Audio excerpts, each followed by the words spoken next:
법입니다. 자, 꼭 나올 거 위주로 봐야겠죠? 기출도 좀 봐야 돼요. 네, 기출도 보면서 출제 가능한 거 잡아볼게요. A씨는 영농산 편의를 위해서 1번이요. 갑의 토지와 인근 토지에 걸쳐서 이미 형성되고 있는 자연 발생적 토사구를 철거하고요. 유형수로간으로 된 국어를 설치하는 공사를 완료했습니다. 갑은 A씨 공사가 자신 토지 약 75제곱미터 침해하였다는 사실을 발견하게 되었습니다. 이에 갑은 A씨에 자신의 토지 약 75제곱미터를 설치되어 있는 국어를 철거, 자신의 토지 외의 지역에 새로 국어를 설치해달라는 민원을 제기하였습니다. 문제 1번에서 갑이 제기한 민원에 대해서 A씨는 갑이 실제 해당 국어에 의하여 상당한 영농상 이득을 향유하고 있고 국어를 새로 설치하려면 많은 예산이 소요된다는 이유로 갑의 청구를 거부하는 처분을 하였습니다. 갑이 A씨의 거부 처분에 대한 취소심판 제기하여 인용제기를 받았다면 A씨는 전혀 다른 이유를 들어 갑의 청구에 대하여 다시 거부 처분할 수 있는지.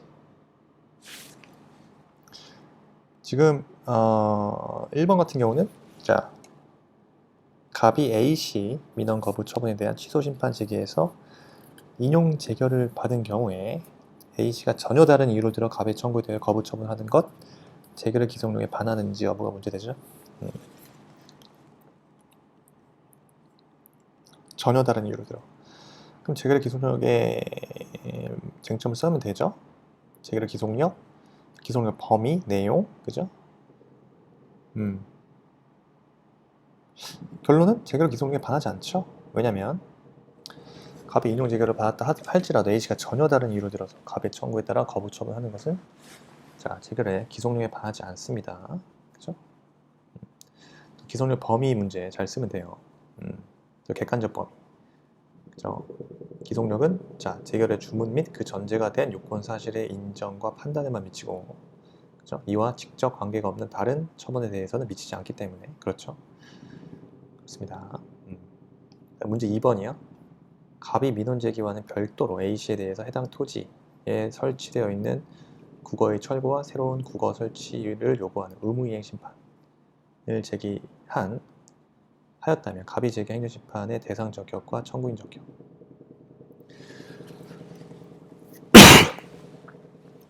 사안에서 자 갑이 제기한 의무이행 심판이 대상 적격과 청구인 적격을 구별하는 저 문제되죠. 네, 문제 2번 같은 경우는 뭐 의무이행 심판, 그죠? 의무이행 심판의 대상과 청구인 적격 등등 살펴보면 됩니다. 그래서 결론은 일단 의무이행 심판의 대상이 되는 거부 처분이나 자 부작위가 성립하기 위해서는요. 먼저 그죠? 신청인의 신청에 따른 일정한 처분을 요구할 수 있는 그 법률상 거리를 가진 자 당사자가 행정청에 대하여 일정한 처분을 하고 이러한 신청에 대하여 상당한 기간 내에 일정한 처분을 하여야 할 법률상 의무가 있는 행정청이 이를 거부하거나 아무것도 하지 아니한 상태가 존재하여야 하는데 지금 A씨는 자연 발생적 토사 국어 철거하고 새로운 국어를 설치하는 공사를 완료했을 뿐이죠. 갑은 처분을 신청한 사실이 없잖아요. 그래서 거부 처분이나 부작위가 성립하지 않죠. 따라서 이때 갑이 제기한 의무이행 심판은요, 대상 적격은 물론 청구인 적격을 구별하지 못한 부적법한 심판 청구이죠. 결론은 각하됩니다. 각하 재결. 그래서 문제 다시 목차부터 작성할게요. 문제 1번. 그래서 자 거부 처분을 할 수 있는지 여부요. 그래서 이때 문제가 되는 게 자, 이번 취소 심판. 그래서 이때는 재결의 기속력, 취소 심판과 재결의 기속력에 대해 살펴봐야 되죠. 그다음에 재결의 기속력 살펴보고 의의랑 객관적 기속력의 범위죠. 일단 그 재결의 기속력이죠. 기속력이란 자 피청구인인 자 행정청과 그 밖의 관계 행정청이 재결의 취지에 따르도록 구속하는 효력이다. 근데 인용 재결에만 인정되죠. 인용 재결에만. 그래서 여러분 기속력 범위에서 주관적 범위와 그 다음에 객관적 범위로 나누죠. 그 다음에요 기속력의 내용 맨날 써야 되는 거 그죠? 반복금지 의무 그 다음에 재처분 의무 그 다음에 결과 제거 의무요. 결론 쓰면 되죠. 기속력의 내용부터 쓸까요? 기속력의 내용 여러분 반복금지 의무 자 먼저 인용 재결이 있게 되면 어떻게 됩니까? 관계행정청은 그 재결을 준수하여야 하므로 자 그 재결에 반하는 행위를 할 수 없죠. 그렇습니다. 재처분 의무요. 재처분 의무 일단 재결에 의하여 자, 취소되거나 무효 또는 부존재로 확인되는 처분이 그죠? 당사자의 신청을 거부하거나 당사 신청을 거부하는 것을 내용으로 하는 경우에는요 그 처분을 한 행정청은 자 재결의 취지에 따라 다시 이전의 신청에 대한 처분을 해야 되는 거죠. 처분을 해야 합니다. 재처분 의무 재결에 의해 취소되거나 무효 또는 무존재로 확인되는 처분이 당사자 신청을 거부하는 것을 내용으로 하는 경우 그죠? 그 처분을 한 행정청은 자 재결의 취지에 따라서 다시 이전의 신청에 대한 처분을 하여야 한다. 결과제거 의무는 자 관계 행정청은 처분의 취소 또는 확인의 재결이 있게 되면 결과적으로 자, 위법 또는 부당으로 판정된 자 처분에 의하여 초래된 상태를 제거해야 할 의무를 지는 거죠. 그렇습니다. 그래서 문제 1번 이렇게 적고요. 지금 문제 제기. 자, 거부청을 할 수 있는지 여부죠. 지금 사례에서 갑이 A씨의 민원 거부 처분에 대한 취소 심판을 제기하여 인용 재결을 받은 경우죠. 인용 재결을 받은 경우 A씨가 전혀 다른 이유를 들어 갑의 청구에 대해서 거부 처분을 하는 것이 재결의 기속력 반하는지 무엇을 문제가 되고 위하에선 취소 심판, 기타 재결의 기속력, 그 다음에 갑의 청구에 대해서 거부 처분을 할 수 있을지 판단하면 되죠. 일단 취소 심판이요. 취소 심판. 자, 취소 심판이란 것은 위법 또는 자 부당한 처분을 자, 취소하거나 변경하는 행정심판을 말하죠. 심판을 의미합니다. 다시 행정청의 위법 또는 부당한 처분을 취소하거나 변경하는 행정심판.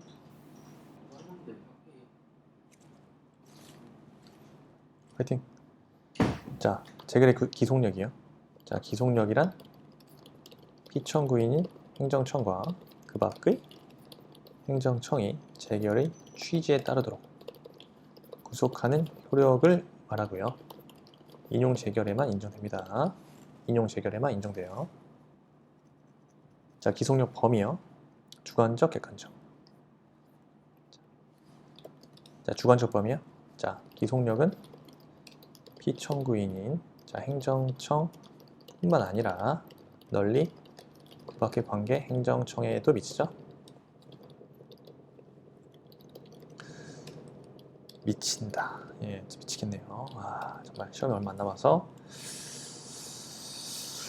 다음 객관적 범위. 자, 여러분 기속력은 어떻게 했죠? 재결의 주문 및 그 전제가 된 요건 사실. 예, 요건 사실을 인정과 판단에만 미치죠. 이와 직접 관계가 없는 다른 처분에 대해서는 미치지 않습니다. 자, 기속력 내용이요.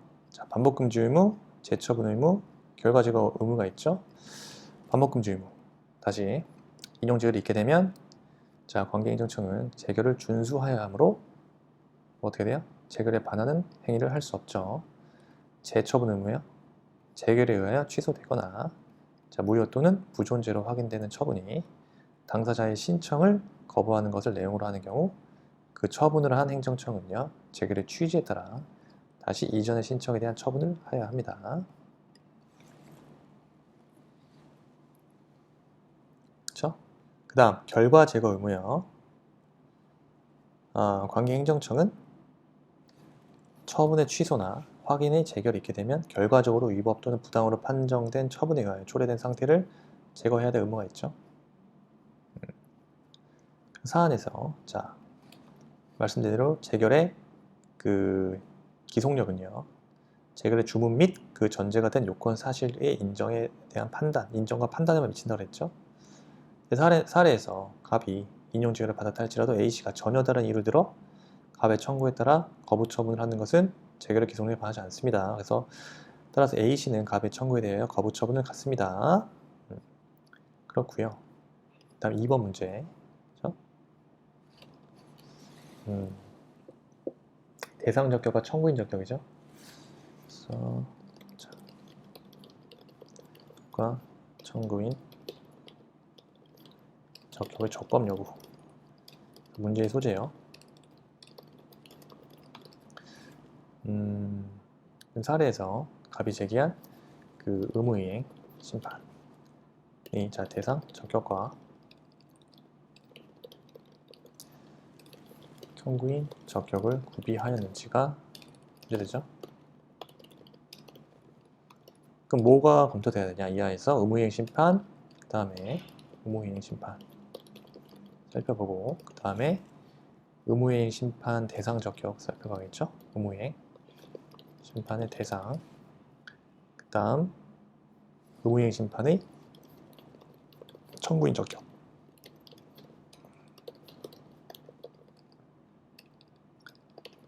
그 다음에 자 결론이죠. 자, 의무이행 심판 개념부터 살펴보겠습니다. 의무이행 심판. 의무이행 심판이란 것은 여러분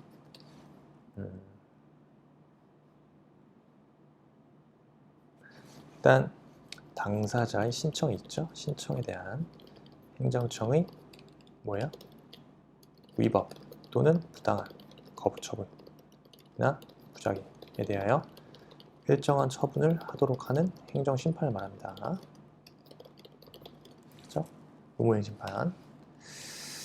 그래요. 그 다음 대상이요. 첫째 거부 처분이어야 되죠. 그 다음 뭐야? 부작위. 우선 거부 처분이죠. 거부 처분. 일단 처분부터 볼게요. 처분이란 뭐죠? 처분이란 자 행정청이 행하는 구체적 사실에 관한 법집행, 그죠? 일단 법집행이죠. 으로서 자 공권력의 행사 또는 그 거부와 그 밖에 이에 준하는 행정작용을 말합니다. 다음 부작이요. 자, 부작이란 행정청이 자, 당사자의 신청에 대하여 자, 상당한 기간 내에 일정한 처분을 해야 할 법률상의 의무가 있음에도 불구하고 하지 아니하는 것을 말하죠. 다시 부작이란 행정청이 당사자 신청에 대하여 상당한 기간 내에 일정한 처분을 하여야 할 법률상 의무가 있음에도 불구하고 이를 하지 아니하는 것을 말합니다. 자, 의무이행 심판, 청구인 적격 문제. 자, 의무이행 심판은요, 처분을 신청한 자로서 자, 행정청의 자, 거부 처분 또는 부작위에 대하여 일정한 처분을 구할 법률상 이익이 있는 자가 청구할 수 있죠.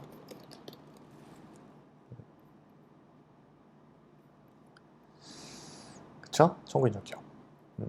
처분을 신청한 자. 그죠? 처분 신청해야 됩니다. 처분을 신청한 자로서 행정청의 거부 처분이나 부작위에 대하여 일정한 처분을 구할 법률상 이익이 있는 자가 청구할 수 있습니다. 그러면 결론이요. 의무이행 심판의 대상이 되는 거부처분이나 부작위가 성립하기 위해서는 자 여러분 먼저 신청에 따른 일정한 처분을 요구할 수 있는 법률상 이익이 있는 권리를 가진 당사자가 누구에게 대해서 행정처분에 대하여 일정한 처분을 신청하고요.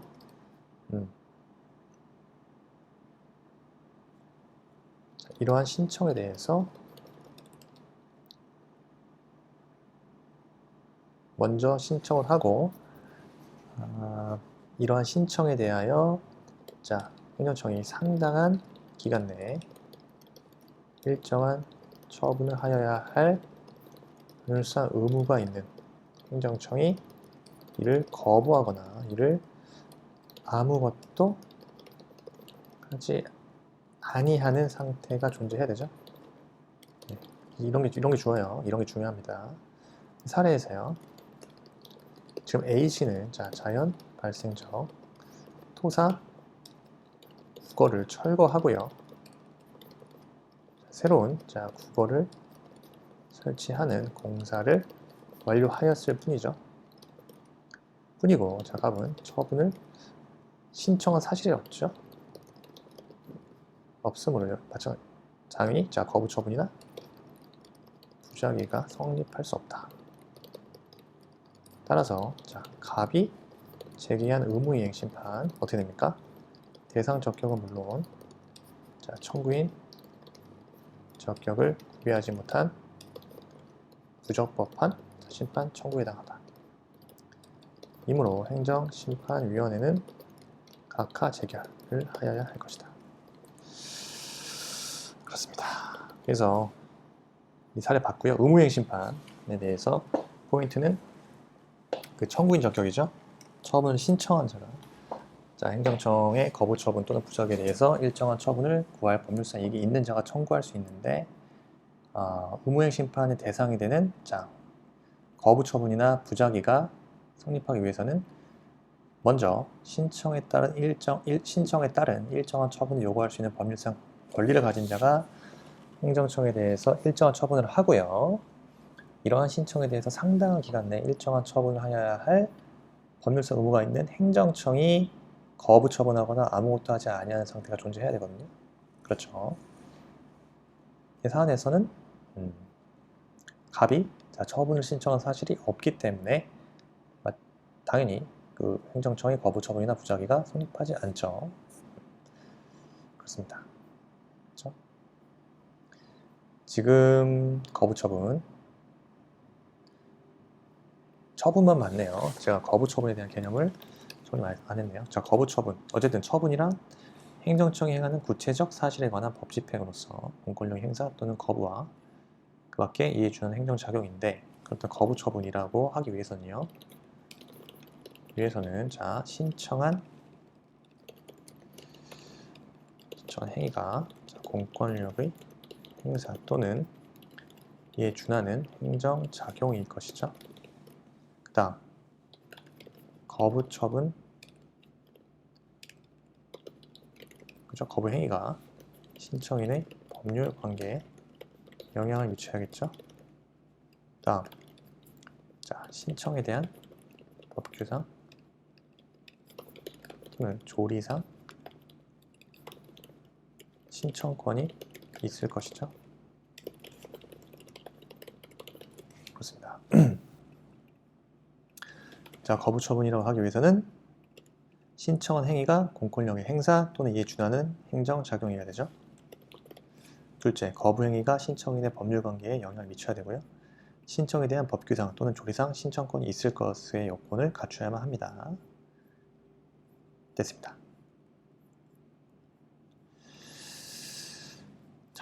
이 부분 잘 정리하셔야 되죠. 중요한 사례죠. 거부 처분. 그 다음에 2번 문제예요. 비동사건 절차법. 절차 비용 부담자, 비용에 대한 재판. 나점 문제이긴 하죠. 근데 이제 각각 그 비용, 그다음에 비용 부담 핵심만 한번 더 살펴보고 가겠습니다. 비용에 대한 재판까지요. 우선 비송사건 절차법상 자, 비용에 의해요. 비용에 의해 절차 비용, 그죠?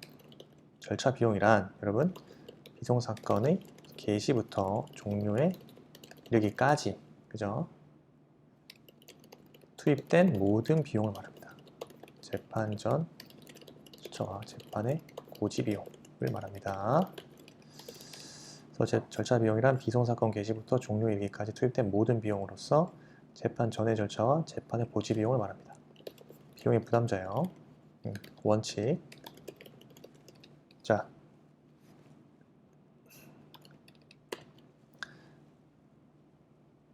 일단 사건의 신청이죠. 신청인이 부담합니다. 이게 원칙이에요. 그래서 당사자가 신청한 사건의 재판 전에 절차와 재판의 고지 비용은 자, 특히 부담할 자를 정한 경우를 제외하고는 당연히 사건의 신청인이 부담을 합니다. 사건의 신청인이. 그 다음에요. 자, 검사가 혹은 법원 직권으로 게시한 사건. 검사가 신청한 경우다. 혹은 법원 직권으로 게시한 사건의 경우는 국고의 부담이죠. 그 다음 법률에 자, 특별한 규정이 있는 경우. 여러분 비용 부담 문제 많이 우리 외웠잖아요. 개별 사건에서. 그 다음에 법률에 특별한 규정이 있는 경우는 그렇지만 재판에 의해 특별히 비용 부담자가 정해지는 경우 있죠. 그래서 법원은 특별한 사유가 있을 때는요, 비용 부담할 자가 아닌 관계인에게 비용의 전부나 또는 일부의 부담을 명하게 할 수 있죠. 재판에 의해 특별히 비용 부담자가 정해지는 경우가 있습니다. 재판에 의하여 특별히. 그렇죠. 그 다음 중요한 게 공동부담이에요. 공동부담. 비용을 부담할 자가 여럿이 있을 수 있잖아요. 그죠? 그때는 비용을 어떻게 합니까? 균분하게 부담합니다. 다만 이제 법원은 사정에 따라서 그 공동부담자에게 비용을 연대하여 부담하게 하거나 다른 방법으로 부담하게 할 수도 있고요. 국고에 의한 비용의 체단이죠. 체당할 수 있는 경우. 일단 직권으로 탐지나 사실조사, 소환, 고지, 그 밖의 필요한 처분이요. 국고에서 체당하여야 합니다. 체당. 비용에 관한 재판이요. 비용에 관한 재판을 할 필요가 있다. 자, 그 금액을 확정해서 사건 재판과 함께 합니다.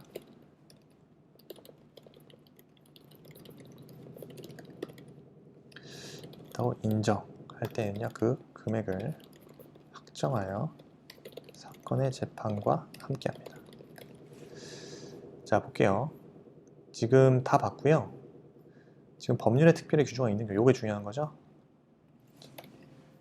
요거 자 하나씩 볼게요. 일단 재판상 대위. 그런 사건. 이때 항고 절차의 비용과 항고인이 부담하게 된 전신 비용에 대해서는 신청인과 그다음에 항고인이 당사자가 돼서 불리한 재판을 받는 자가 부담하겠죠. 불리한 재판 중에 자, 불리한 재판을 받는 자가 부담하죠. 다음 법원의 그 질문에 의한 변제 충당 신청 허가 한 경우 그 절차 비용은요 질권 설정자의 부담입니다. 질권 설정자의 부담. 그 다음 환매 대위 행사 환매권 대위 행사 시 감정인 선임하는 거 있죠. 감정인 선임 사건. 이때는 절차 비용은 그 절차의 비용은 매수인의 부담입니다. 매수인. 다음 또 환매권 대위 행사 시의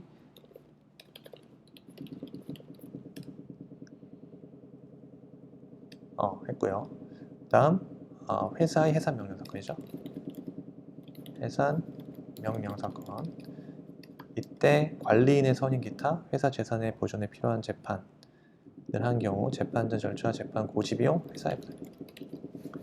그다음 과태료 재판 절차의 비용 비용은요 과태료 부담은 선고가 있는 경우 선고를 받는 자가 부담하고요. 그 외의 경우는 국고 부담이고요. 네, 그렇죠? 이 부분 정리해야죠. 네, 적당히 봤고요. 그 다음 3번까지 연속으로 보고요. 자, 이거 행정사법상 행정사의 그 사무직원 금지 행위와 이를 위반한 경우 벌칙이요. 일단 행정사에 대한 개념이랑 행정사와 그 사무직원 금지 행위 이를 위반했을 때 100만 원 이하죠. 100만 원 이하. 일단 행정사란 행정 업무의 원활한 운영과 행정 업무의 원활한 운영과 국민의 권리 구제를 목적으로 행정과 관련된 국민 편익을 도모하는 자를 행정사라고 하죠. 행정사와 그 사무직원의 금지행위요. 자, 정당한 사유 없이 업무에 관한 위임을 거부할 수 없죠. 금지됩니다.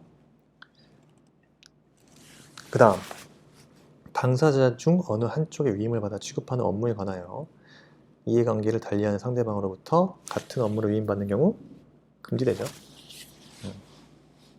물론 다만 양쪽에 동의한 경우는 제외할 수 있습니다. 이게 그런 경우 거의 없겠죠.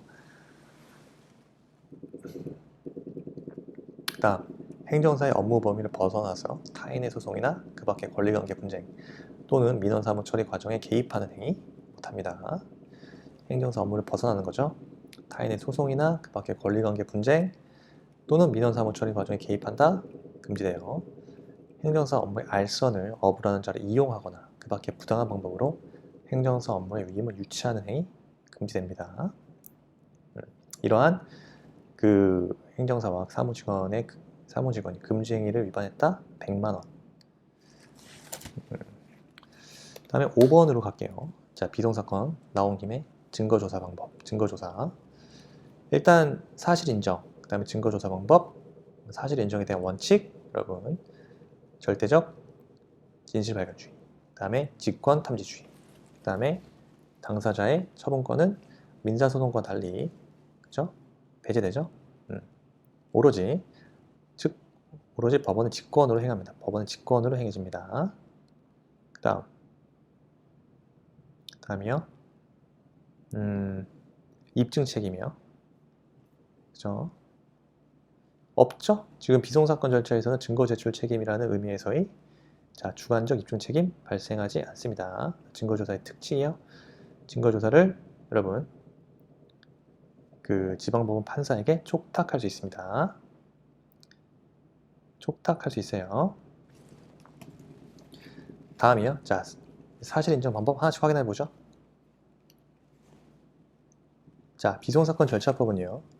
법원은 사실의 탐지가 필요하다고 인정하는 증거조사를 하여야 한다고 규정하고 있죠.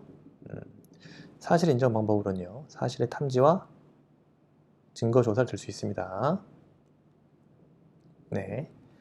그래서 증거조사 방법에 대해서 먼저 살펴보면 자, 민사소송법은요. 증거조사 방법으로 자, 증인, 그죠? 감정, 검증, 그다음에 서증, 그다음에 당사자 본인 신문 규정하고 있습니다만 비송사건 절차법은 증거조사 방법 중에서 그 감정, 인증에 관하여 민사소송법을 준용하고 있기 때문에 그 비송사건에서의 증거조사 방법은 증인신문과 감정이 있습니다. 증인신문과 감정. 자, 증인과 감정인을 신문한다? 그럼 비공개를 진행하죠. 비공개. 자, 필요적 조서 작성해야 하고요. 그러니까 기억해야 될 것은 비송사건 절차에 있어서 증거 조사 방법, 증인 신문과 감정이 있습니다. 그리고 증인과 감정을 신문하는 때 비공개로 진행하며 필요적으로 조서를 작성해야 합니다. 자, 사실 인정에 관한 원칙이요. 절대적 진실발견주의, 사실 인정에 관한 절대적 진실발견주의를 취하고요. 자유로운 방법으로 사실 조사를 행하며 객관적, 실체적 진실발견을 노력해야 합니다. 직권탐지주의요. 자, 사실 인정은 법원의 직권으로 행해지며 법원은 자유롭게 사실 발견을 위한 자료를 수집하고 조사해야 합니다. 당사자의 처분권 배제요. 오로지 법원의 직권으로 행합니다. 오로지 그러니까 민사소송과 달라요. 당사자 처분권 배제돼요.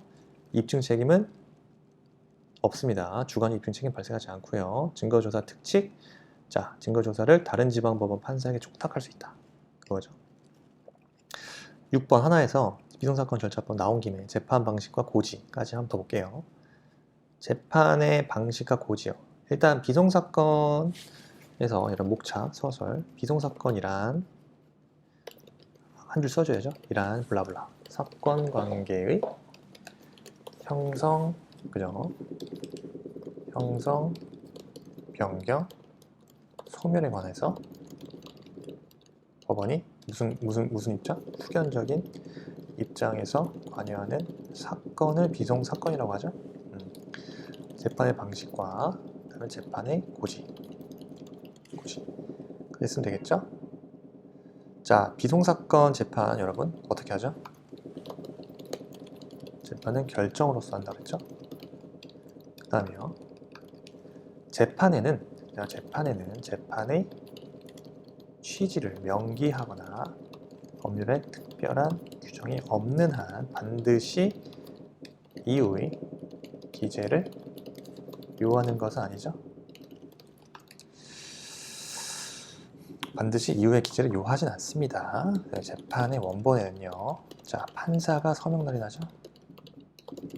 판사가 다만 신청서 또는 조서에 재판에 관한 사항을 적고 판사가 이에 서명 날인함으로써 원본을 가름할 수 있다. 그죠? 서명 날인은 기명 날인으로 가름할 수 있다. 어쨌든 재판의 원본에는 판사가 서명 날인합니다. 다만 신청서 또는 조서에 재판에 관한 사항을 적고 판사가 서명 날인함으로써 원본을 가름할 수 있어요. 그 다음 재판의 고지. 일단 재판 고지 방법이요. 그 다음에 고지의 상대방이요. 일단 재판 고지 방법은요. 재판은 이를 받은 자에게 고지를 고지함으로써 이렇게 생기므로 고지를 하여야 합니다. 그렇죠? 그래서 고지를 안 하면 효력이 발생 안 해요. 재판 이를 받은 자에게 써줘야겠다. 한 줄 써줘야 되겠다. 고지함으로써